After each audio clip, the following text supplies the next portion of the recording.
How about the maze? Good morning, Sacramento. My name is Lydia Ramirez, and I am the Executive Vice President and Chief Operating Officer for Five Star Bank and a proud DSP board member. So I have a little bit of a story to share. I had the opportunity to come into this room last night with my youngest son, and he asked me a question: Mom, what is this all about?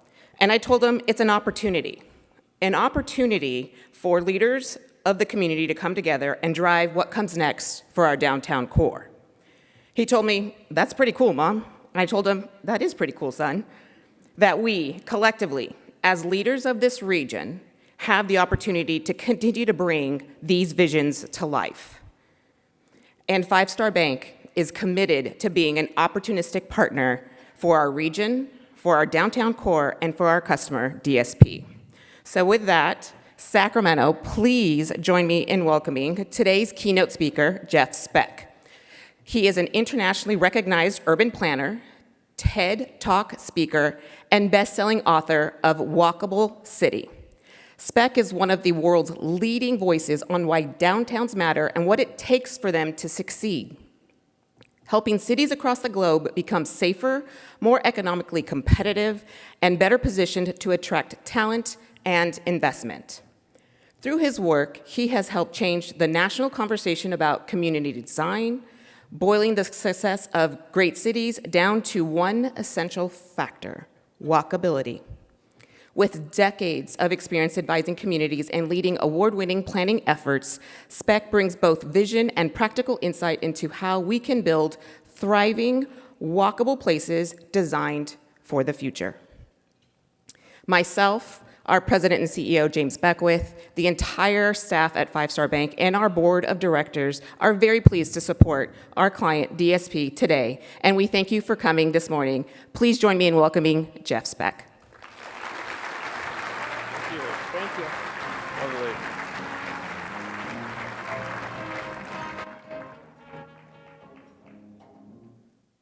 Hi, everybody. All right, you can do better than that. Hi, everybody. This is my first time in Sacramento, which is shocking because cities this great I usually have been to already, but I'm so grateful to the Downtown Partnership for bringing me here. Michael and Scott have been so hospitable, and the rest of the staff. Mayor, thank you for your words, and I'm really glad the City Council is here too, because I'm talking to all of you, including Matt, the Public Works leader who I met. Most of my talk is for Matt. I have the best job. I have the best job in America, which is I get to go to cities, tell them what's wrong with them, and leave. But because of the storm in Boston, my flight home was canceled, so I'm going to be here a little longer than I had planned. So if you see me in the street, say hello. My talk today is called Towards a More Walkable Sacramento. I've learned that, yes, that walkability is the central feature of what makes downtowns thrive and often what makes cities thrive. Usually I have about an hour to speak. Today I have 30 minutes, so I'm going to go really fast. I'll give you my slides later. Actually, at the end, you can scan and get my slides if you want them, so if you miss anything, I apologize, but I've got so much to tell you, and I'm not going to dwell on all the wonderful things that are already here. It is truly a lovely city. There's so much already that you're doing well. I can help you more by focusing on what you can do better, but it is, you know, I'd say you're an 8, and getting you to a 10 is not going to be that hard. In my book, Walkable City, I talk about kind of two different things: why our cities need to be more walkable and how to make them more walkable. The why argument is something you probably don't need. Judging from what I heard from the video and all the other speakers, you seem to already understand how important walkability is in your city. In Walkable City, I talk about the economic reasons, the environmental reasons, the epidemiological reasons, why we need for America to be more walkable and our cities to be more walkable. I was going to spend some time this morning talking a bit about the economic side. I don't think you need me to. I'd rather focus on the how, because it seems that you're already convinced, although pedestrian activity was only number 3 on the mayor's list, but that's pretty good, actually. But no one clapped for it. You clapped for all the other ones. So let's move on. Let's move on how to be more walkable. So in Walkable City, I have what I call my general theory of walkability. And the general theory of walkability says, in America, particularly where driving is so cheap and so easy, and most of us have cars, and it's so easy to fall into them, they're in the driveway between us and everything, how are you going to get people to walk?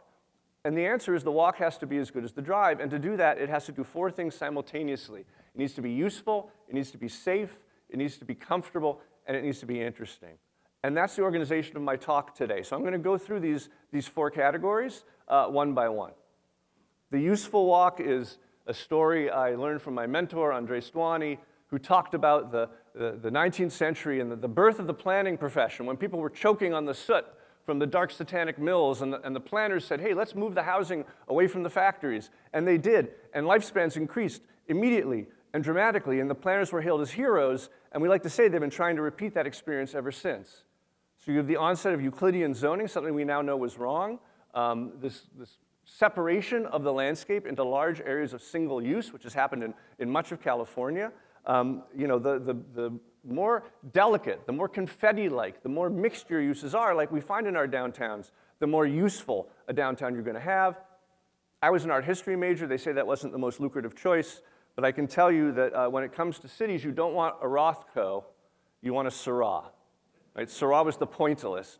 So this gets us into the fundamental new urbanist argument. I'm a very proud member of the Congress for New Urbanism since we started it in 1993, and the idea that there's only 2 tested ways to make cities. One is the traditional neighborhood, the other is suburban sprawl, and one is mixed use and compact and walkable, and the other is the exact opposite. It's fun to break sprawl down into its constituent parts of the places you only live, the places you only work, the places you only shop. The schools get bigger and bigger. The ball fields get consolidated. The kid living right across the water from these 12 soccer fields has to be driven 2 miles to get to it. And of course, the part we forgot to count, which California, and LA, I should say, this is not Photoshop, this is LA, excels at, which is if you separate everything from everything else and reconnect it only with automotive infrastructure, then of course your highway system ends up looking like this. I always tell people, for many people, this is the American dream. The house just with only other houses around it. But if this is your dream, then you're going to be stuck with this nightmare. And this is why downtowns are so valuable, because the experience of living in the sprawl is something that is not a pleasant one. The driving experience isn't very good. It is tough on families. The longer your commute, the more likely you are to be divorced. And then I got this image from an epidemiologist who said, the reason why Americans are living shorter lifespans than they were a generation ago is because it's normal to drive, to park, to take the escalator to the gym, to get on the treadmill, to walk, right? So being a driver can be a total drag, and being a pedestrian can be even worse. So when it comes to the creation of new places, which we do every day, these are the 2 models, right? Sprawl on the left, traditional neighborhood on the right. It's the same stuff. But how big is it? How far apart is it? And do you have this nice intricate street network that connects everything together? Those are the 2 models. Of course, we're downtown, and we're the proper model. We're the model on the right. And we need to do everything we can do to enhance that model, which means we're in this first category of the useful walk. We have to ask, what use is missing? What use is underrepresented, at least? And certainly in most downtowns, and yours in particular because you have this state office economy, housing is underrepresented. Jane Jacobs, back in the 60s, commenting on Wall Street, which was a very different place back then, said, why is there not a single great restaurant or a single great gym on Wall Street? And the answer was it lacked what she called time spread. The idea that you need that 24-hour activity. A great restaurant or a great gym needs an evening crowd as well as a daytime crowd. And she also said, Robert Moses's highways aren't going to solve the problem. If anything, they're causing this great decanting from the city. The solution is to have people living in your downtown. And cities that want to thrive are investing in developers, actually, putting more housing in their downtown. A smaller capital than you, Des Moines, decided to make that investment. In 2000, they had 2,500 units downtown. By 2020, they had 10,000 units downtown, and they did it by offering tax abatements and offering tax increment financing.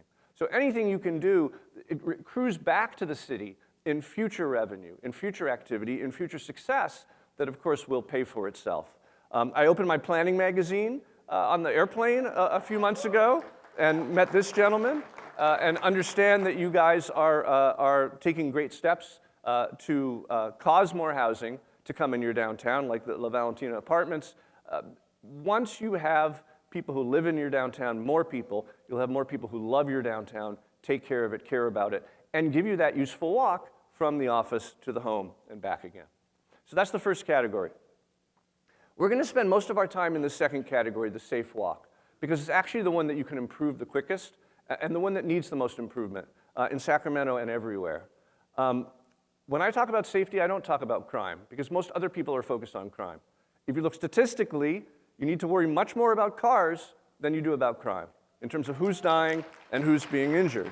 So we have a pedestrian epidemic in the US. You may be aware that you're 78% more likely to be killed as a pedestrian now than you were 15 years ago. We don't need to get into why, because we don't have time, big trucks. But we lead the world, we lead the developed world in terms of our rate of crashes and injuries, and particularly to pedestrians.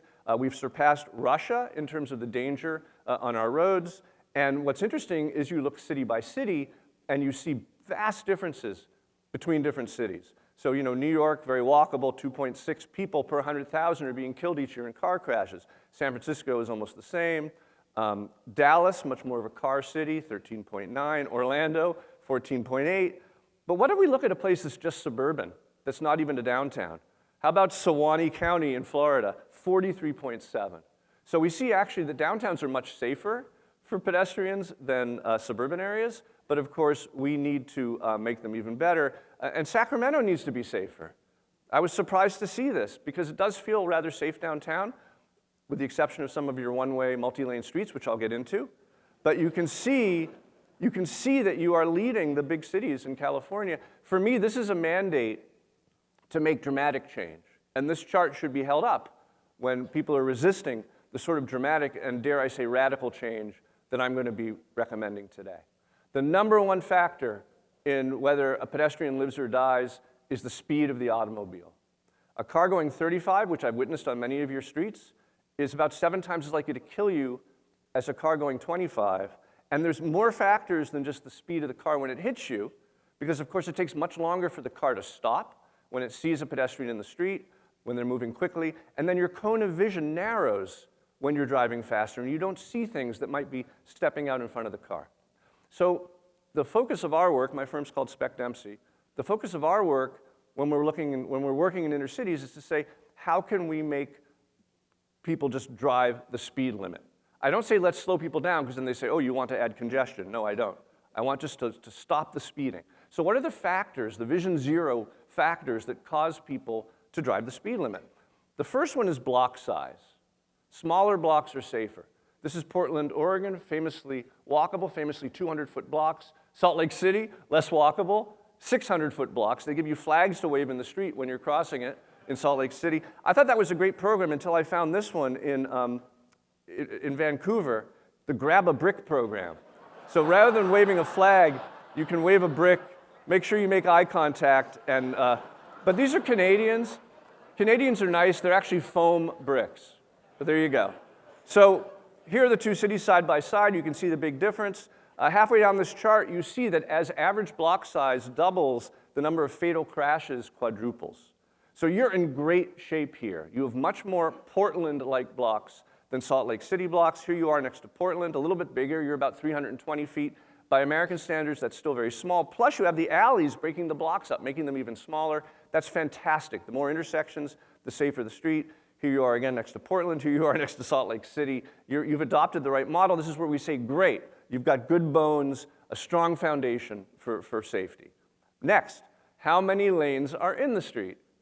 I was working with the mayor of Oklahoma City when they were named the worst city for pedestrians in the entire country.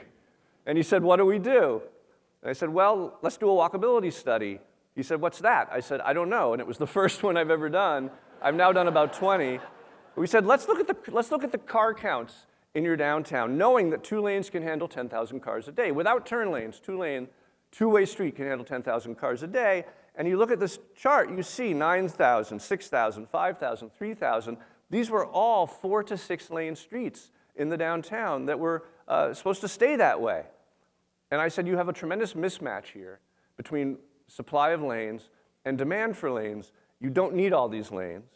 And they decided to actually rebuild almost every street, rebuild in their downtown core, 40 blocks. As a result of this study, it was my job to design the curb to curb. I managed to double the amount of on-street parking. I cut the number of travel lanes by a third, created a bike network where there was no bike network. So this street became this street. This 4-lane one-way became this 2-lane two-way plus tram. This street became this street. And they invested a lot. This is what you do if you have money. You rebuild everything. So let's look at your downtown core and your car counts in the core. And you can zoom in a little bit. Okay? And I'm seeing 2 streets that have more than 10,000 cars a day. Barely. I and then J. Every other street, 1,300, 8,000, 2,000, 2,000, 4,000. These are all streets that could be 2-lane streets. And we'll talk about 2-way streets as well. But this is, yeah, I'll give you an applause line later. But these car counts are inspiring, and there's a huge amount of margin here of more cars that you could add without needing more lanes. So I'm not here to cause congestion. I'm here to create a circumstance where your streets are sized to your traffic, and even the traffic that you're anticipating. And by the way, though, they had a $200 million tax increment from a tower that was coming downtown, which is why they rebuilt everything in Oklahoma City. But you don't need to rebuild. I say don't rebuild, restripe. You can restripe a whole downtown for the cost of rebuilding just a few streets, and that's the kind of work we do in most cities, like Cedar Rapids, which, this is Davenport, Iowa, where we've reverted half their one-way streets back to 2-way travel. I want to tell the story of Sacramento, of Vancouver, Vancouver, Washington. This article appeared in, it hopefully will be the story of Sacramento. This article appeared in Governing Magazine, and they tried everything to bring back to life the main street of Vancouver, Washington, the bricks, the berms, the banners, the bandstands, the bollards, and the balloons, and nothing really got them going until they convinced the state to turn it from a one-way, multi-lane street back to a 2-way street. And the merchants said, we're getting twice the business with this change. In Louisville, Kentucky, you see these 4 streets from right to left, Brooks, 1st, 2nd, and 3rd. This was what they did to Louisville in 1959. We have now completed the plan to revert almost all these streets back to 2-way travel. However, before we got there, they reverted Brook and 1st back to 2-way travel. When they did that, they kept 2nd and 3rd as one-way. On the 2-ways, car crashes dropped by 48%. Crime even went down 23%. On the one-ways, car crashes went up, and even crime went up a little bit. Another project I mentioned was Cedar Rapids, Iowa, where they had 0 budget. This was a restripe, not rebuild. They did it over 8 years because they put a plan in place that as they repaved the streets, they just repaved them to this new standard. So this was the old number of lanes. You see a lot of 4-lane one-ways. This was the plan after, mostly 2-lane two-ways. This is the amount of parking where red is angle, which became this. The merchants loved that increase in parking. This is the bike network before. This is the bike network after. This is a typical street before. This is a typical street after. This person on the left is learning not to park in a bike lane. But this was the day they finished it. They learned. Another town, and I mention it only because they delayed for 3 years because of fear for public safety issues, was New Albany, Indiana. After delaying this complete downtown reversion from almost all one-way to almost all two-way, the citizens fought for it. The fire chief and the police chief wanted those extra lanes. So I was very pleased when we were done to hear from the police chief say that in his 28 years as a police officer, he's never seen a better scenario for public safety. Speeds have been reduced, crashes are down, and response times are better because they don't have to loop anymore. So the biggest opponent actually became the biggest ally. This is a list that includes Sacramento of about 80 cities that have already made major changes from one-way travel back to 2-way travel. You still, though, have a ton of multi-lane one-way streets. You've got 7th Street, you've got 8th Street, you've got 9th Street, you have 10th Street, you have P Street, you have Q Street, you have J Street, you have I Street. I'm on the floor of the Citizen Hotel that has the small windows. It's the 13th floor. But the view out the window is spectacular, And I did something I've never done before because they put me on the proper side of the hotel. I spent an hour looking out the window and watching how drivers behaved on I Street.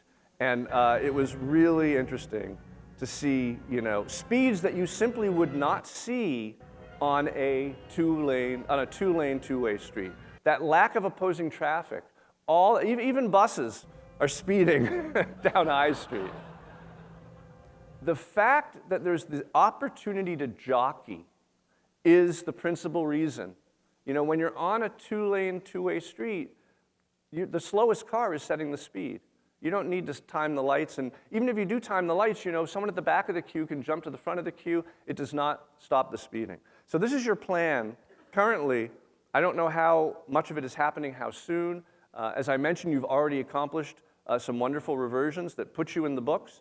And I don't know, I was feeling randy, and I wrote this down. But you can do a lot more, right? You can do a lot more. Yes, thank you. And why not do it all?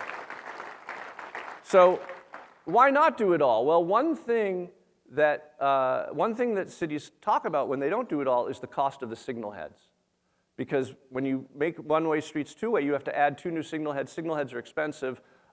This is not a roundabout signal. This is a piece of art, but it reminds us to question the amount of signals we have in the US. It turns out that we are vastly over-signaled in the US. This study, many years ago, has been listened to by a lot of cities, many that we've worked in, but has not had the impact that it should have. In 1972, Philadelphia was forced by the state to remove 472 of their signals. They collected a ton of data. Crashes dropped by 24%. Severe injury crashes dropped by 63%. Severe pedestrian injury crashes by 68%. Traffic engineers in Philadelphia believe that the safety benefit stems from elimination of the local habit of speeding up to beat the red. This is wrong in 2 ways. One, the habit is not local. Second, that's not the reason, principally. The principal reason is, if you think about it, an always stop intersection, no one who isn't stupid is going to go through that at more than 5 miles an hour because they might be hit by another car. But a signal that's green is an invitation to go 25, 30, 35 miles an hour through the intersection. So it's a much more dangerous intersection because it's a high-speed intersection. Our plan for Albuquerque, we recommended reverting 17 of the signals to stop signs. They converted 11. There was a rebellion. People hated it. They bagged the stop signs and went back to the signals. And then there was a counter-revolution where they put it back to our plan because the drivers realized they were getting through downtown faster with the stop signs. And that's the great secret of replacing signals with stop signs, is that you don't sit and wait at the light. You go slow, you pause. You go slow, you pause. It's just a much more walkable, healthy downtown. This is our plan for Scranton that has been fully approved and funded and will happen over the next 8 months, where all but one of all of the multi-lane one-ways are being reverted in green to two-way travel, and 19 signals are being eliminated from downtown Scranton to make it a safer downtown. So you can see what's possible. Next on the list is the width of the lanes themselves. How wide are your lanes? Andres Duany used to say the typical road to the typical subdivision in America is wide enough to allow you to experience the curvature of the earth. And it's true, because our standards have shifted from skinny streets to wide streets, right? This is the 60s, this is the 80s. Our streets have just gotten wider and wider. The wider the lanes are, the faster people go. NACTO knows this. The National Association of City Transportation Officials says it's time to get back downtown to 10-foot lanes.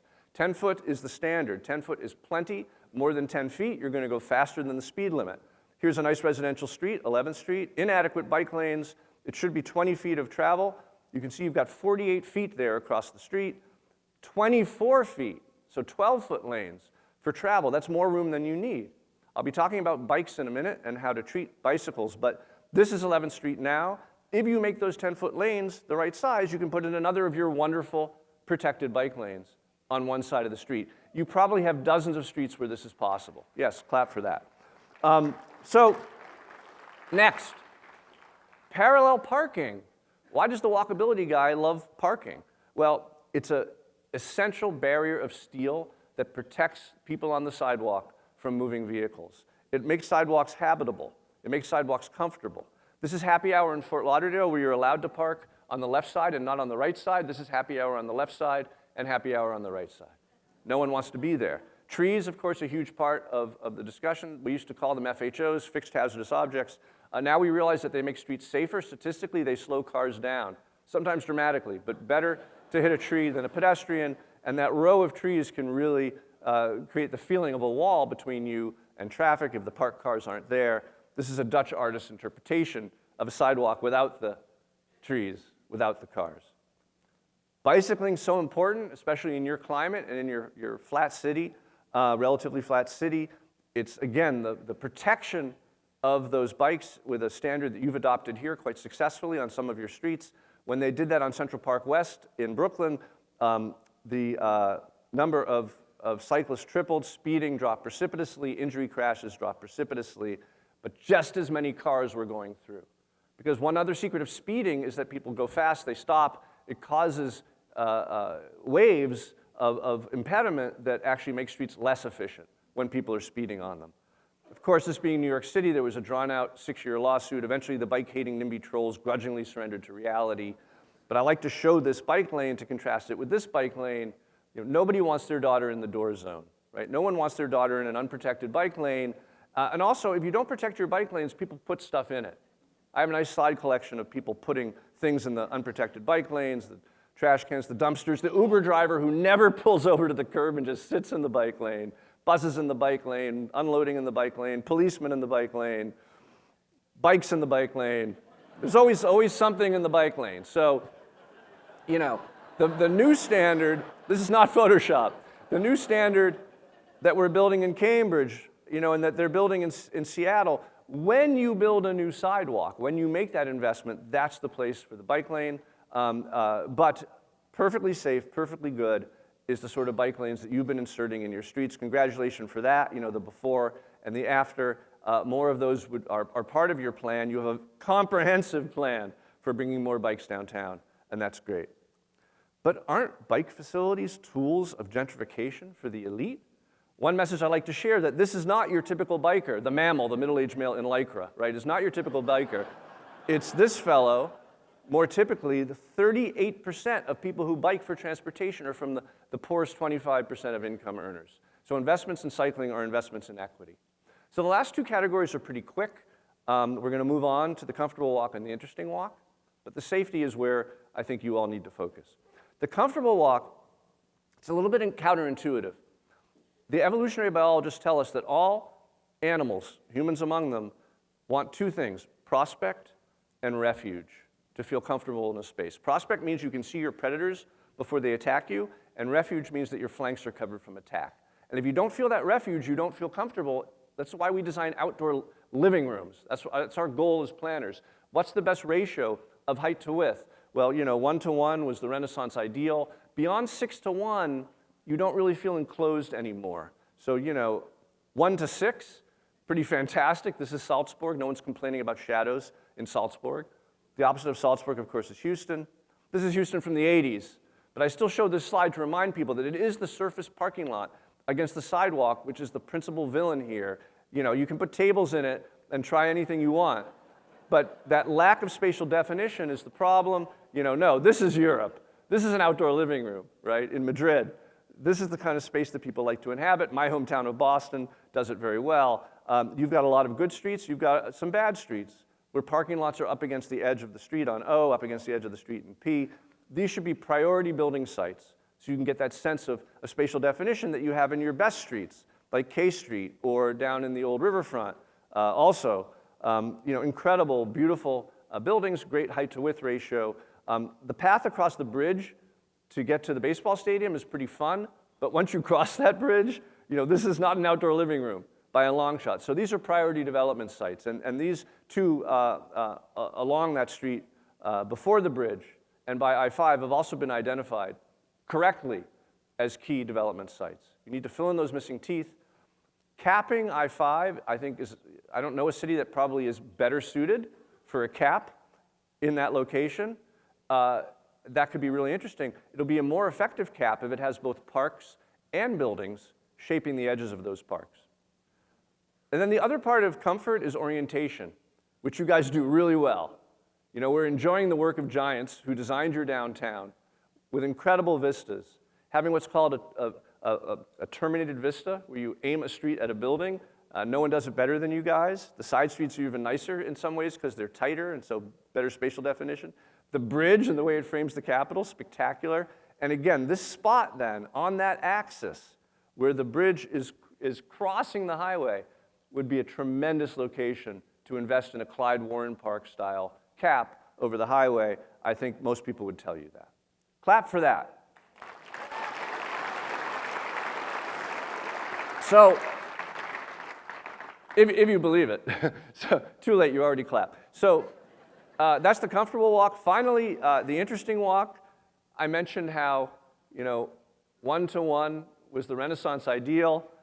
This is a one-to-one street. It's in Grand Rapids, which is a pretty walkable city, but no one wants to walk between the two best hotels in Grand Rapids because, you know, when one side of the street is an exposed parking deck and the other side is a conference facility apparently designed in admiration for the parking deck, it's just boring, right? We like variety. We need to hide our parking decks. Mayor Riley in Charleston taught us it only takes 20 feet of building to hide 200 feet of parking. This is one of my favorites, the Chia Pet Garage, I call it, in South Beach. And you have some exposed parking decks, which are too late. They were built at the wrong time when we didn't learn this lesson, that are making streets boring. And then you have some attempts, in this case a worse attempt because the shops really aren't commodious enough to succeed, a worse attempt and a better attempt to hide the edges of those parking with shops. I imagine you have a rule now that requires that, and if not, I assume you will after my talk. Finally, when it comes to residential buildings, lining the parking decks with buildings to hide them, this is in Fayetteville. It should look familiar to you. You just built this next to your your major league stadium, but this is the right technique. Whoever did this knew what they were doing. I also hope your city is requiring this of parking decks when they're in residential buildings. So that's everything. We're basically done, except I just want to stress that in these four categories, the one that you can impact the quickest, you know, before the next election, is the safe walk. And the idea of why not, starting with a dream. And that dream would be entirely two-way. Entirely two-lane, except for a couple streets, probably I and J, that need to be three-lane with a center turn lane. That you can do that. And if you restripe it instead of rebuilding it, and if you stop sign it instead of signaling it, then you can afford it too. And I can see, because of my 30 years of doing this, how incredible that would be for your downtown. You may not be able to picture it yet, but if you trust me, you'll know that it would be an amazing thing to work towards. Finally, in your livability strategy, a wonderful document by Brent Todderan, who I believe has addressed this crowd. He has a quote from one of my favorite authors. And what he says is, so important. Some people might say, why is downtown so important? My neighborhood, you know, not that many people live downtown. Why aren't you investing in my neighborhood instead? Well, the downtown is the only part of the city that belongs to everybody. It doesn't matter where you may find your home. The downtown is yours too. Investing in the downtown of a city is the only place-based way to benefit all of its citizens at once. And I believe that. I hope you believe it as well. So thank you for your attention. I'd like to end with some resources. I'm doing a book signing in the back. I think we have 800 of them, so please come visit. If you're doing this work more technically, if you're a professional who cares about these issues in more detail, this is the book for you. It's more technical. I have 2 TED Talks if you have friends who only want to spend 15 minutes on this. And finally, there's a documentary about our work called Walkable USA on PBS that I would direct you to. My name's Jeff Speck. I'm from Speck Dempsey. And if you pull your phones out, we like to share what we do. So if you scan this, you can have my slideshow. Understand I do not have the copyright to most of the images, so you won't either. But if any of you would find it useful to have these images, please scan this, and I'll leave this up as I exit this, or as I welcome Michael to the stage.